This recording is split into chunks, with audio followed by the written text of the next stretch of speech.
Mike Campbell is ready to shed some light on his complicated friendship with the late Tom Petty.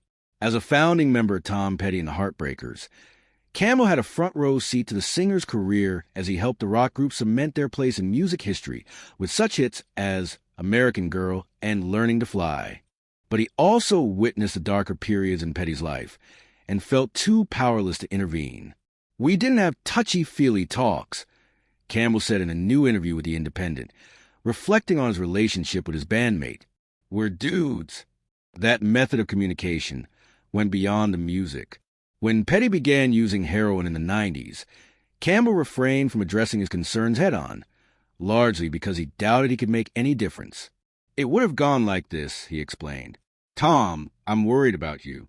You're hurting yourself. Maybe you ought to think about cleaning up." Then Tom would have said, "What the F does Mike have to say about me? It's my business. Leave me alone," added the guitarist. You couldn't talk Tom into anything. Campbell, who delves deeper into his experience with Petty in his upcoming memoir, Heartbreaker, made a similar point during a conversation with Guitar Player earlier this week. With Tom, it was like, "Your private life is yours and mine is mine," he said. "I can see what you're doing, but out of respect for you, I'll trust you'll do the right thing. If you need me, call me." Petty died of an accidental drug overdose at 66 in 2017. After being found unresponsive at his Malibu home, he was taken to the hospital, where he died a few hours later.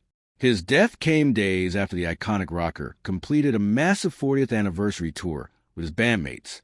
At the time, Petty was struggling with cracked and then broken hip, for which he was self-medicating. When asked if he battles with guilt over the group's decision to move forward with the tour despite Petty's injury, Campbell told Guitar Player, "I don't torture myself." Of Petty's drug use, he said, "My conscience is clear because Tom knew that I knew, and Tom knew that I wasn't forcing him and getting in his face about it. We had this invisible understanding, and I didn't have to confront him for him to know how I felt about it." He added, "There was no second thoughts or reservations about going out on tour. In fact, the last conversation I had with Tom about it, I said, 'Are you sure you want to do this? Are you up to it?' He said, 'I'm not staying home. I'm going out. I want to do it. If I have to be in a wheelchair, I'm going to do it." Campbell recalled that their manager even proposed postponing the tour so Petty could get surgery for his hip immediately, but Petty resisted it. Tom said, "I need to be out there. I want to play with the band, and we're going to do it. I'll be okay. So I have no second thoughts about it. I don't beat myself up like that. I did all I could." Campbell's new book, Heartbreaker, a memoir, recounts his experience as the lead guitarist of Tom Petty and the Heartbreakers, from the band's 1976 inception to Petty's death in 2017. The book hit shelves on March 18th.